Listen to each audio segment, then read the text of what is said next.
Nous sommes aujourd'hui le jeudi 14 mars 2024. Est-ce que les tensions autour de nous, les guerres autour de nous ne sont pas un message qui nous interpelle à nous retourner à Christ parce que l'heure de sa venue est proche? Réfléchissons-en.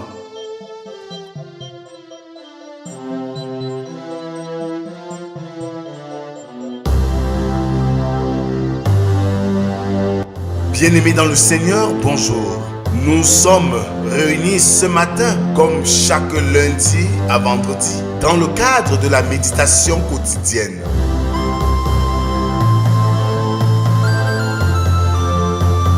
La méditation quotidienne est un moment de recueillement, de prière, de chant, de méditation de la parole de Dieu pour ainsi préparer notre journée.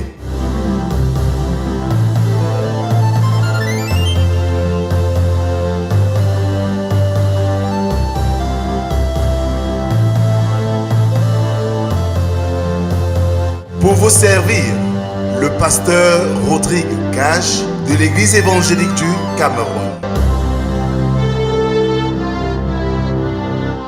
Alors, bien-aimés dans le Seigneur, pour ce matin, je nous invite à ouvrir nos cantiques sur les ailes de la foi, numéro 433, pour moi, chrétien. Pour moi, chrétien, la terre est un exil. Mais tout est bien, mais tout est bien. Il faut marcher de péril en péril. Mais tout est bien, mais tout est bien. Pourquoi les pleurs, la terreur ou l'ennui? Christ est à moi, demain comme aujourd'hui. Au ciel bientôt, je serai tout à lui. Oui, tout est bien, oui, tout est bien. Frères et sœurs, continuons à adorer notre Dieu avec le psaume du jour, le numéro 99, dont nous ferons lecture des 4 premières strophes. L'Éternel règne, les peuples tremblent. Il est assis sur les chérubins, la terre chancelle. L'Éternel est grand dans Sion. Il est élevé au-dessus de tous les peuples. Qu'on célèbre ton nom grand et redoutable. Il est saint. Qu'on célèbre la force du roi qui aime la justice.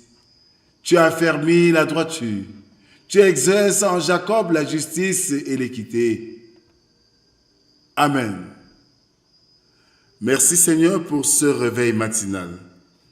Merci Seigneur pour le privilège que tu nous accordes d'être debout ce jour et compter parmi les vivants.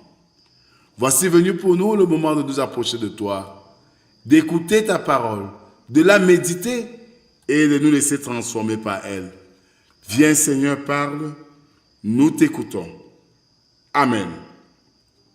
Ce matin, nous méditons dans l'évangile de Jésus-Christ selon Marc, chapitre 13, versets 1 à 13.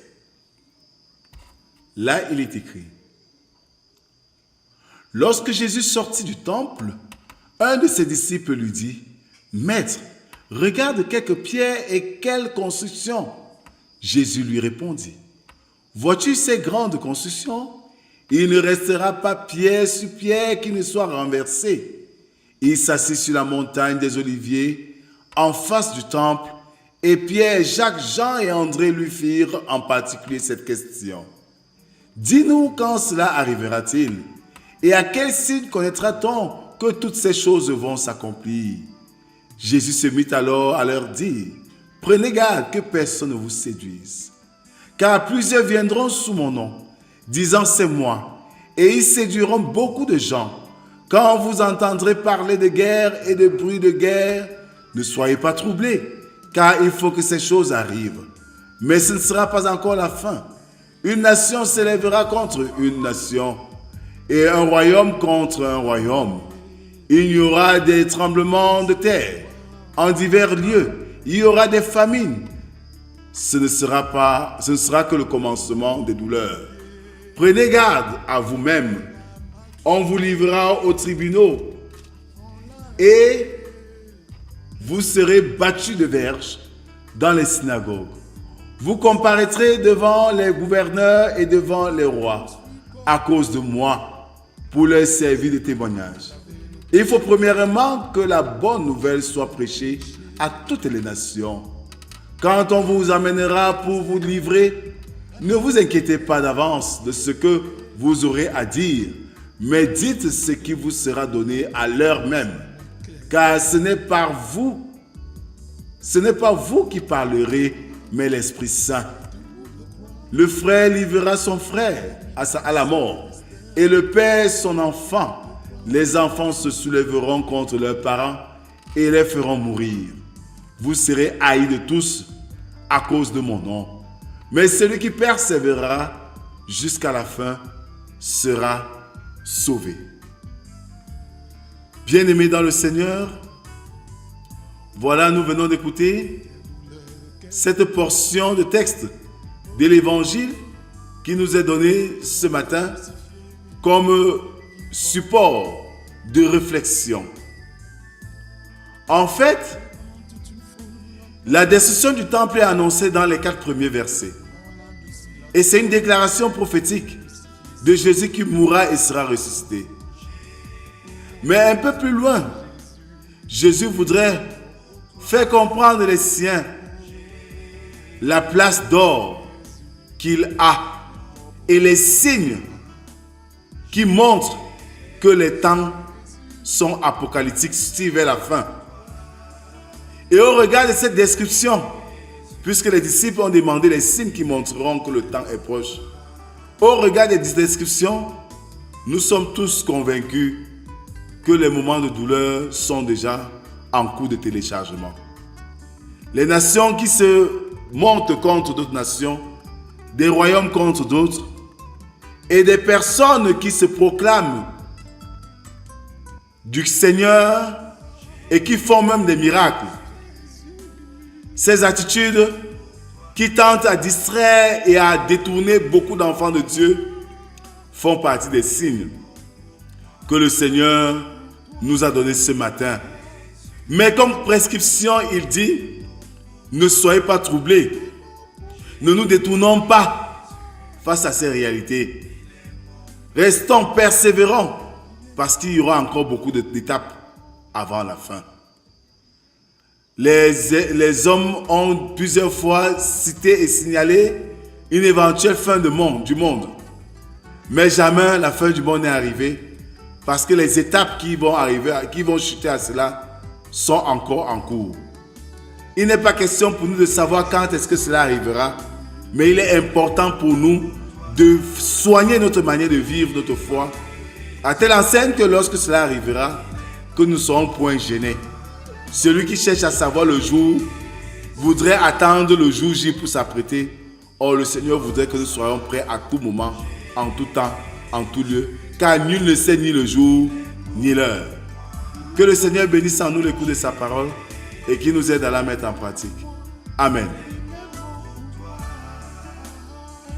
Merci Seigneur pour ce réveil matinal et pour cette parole que tu nous délivres en ce jour, mettant en évidence, Seigneur, la question qui taraude de l'esprit de bon d'entre nous, celle de savoir quand est-ce que tu reviendras dans ta gloire.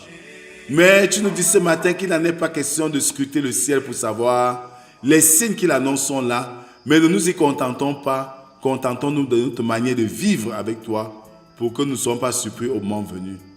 Merci Seigneur pour cette sonnette d'alarme que tu nous donnes en ce moment où nous vivons beaucoup de situations troublantes dans la société d'aujourd'hui. Père éternel, donne-nous au travers de cette quarantaine de marcher véritablement sur tes pas pour renforcer notre relation avec toi et ne point succomber aux tentations et aux flatteries que le monde nous propose pour nous éloigner de ta face. Viens, sois avec nous au cours de cette journée. Accompagne-nous dans toutes nos activités et que ton esprit soit toujours en nous pour nous éclairer devant les situations les plus complexes. C'est au nom de Jésus-Christ, ton Fils, que nous t'avons ainsi prié, lui qui nous a appris à te dire, notre Père qui es aux cieux, que ton nom soit sanctifié, que ton règne vienne, que ta volonté soit faite sur la terre comme au ciel. Donne-nous aujourd'hui notre pain de ce jour. Pardonne nos offenses, comme nous pardonnons aussi à ceux qui nous ont offensés. Ne nous soumets pas en tentation, mais délivre-nous du mal. Car c'est à toi qu'appartiennent le règne, la puissance et la gloire pour les siècles des siècles. Amen. Inutile de chercher à savoir quand est-ce que ce jour arrivera. Vivons sainement, selon les recommandations de notre Seigneur. Ainsi, quand le moment arrivera, nous serons prêts. Car nul ne sait ni le jour ou ni l'heure où le Seigneur viendra. Que la grâce, la paix et l'amour de Dieu soient et demeurent sur chacun d'entre nous. Au nom du Père, du Fils et du Saint-Esprit. Amen. Shalom.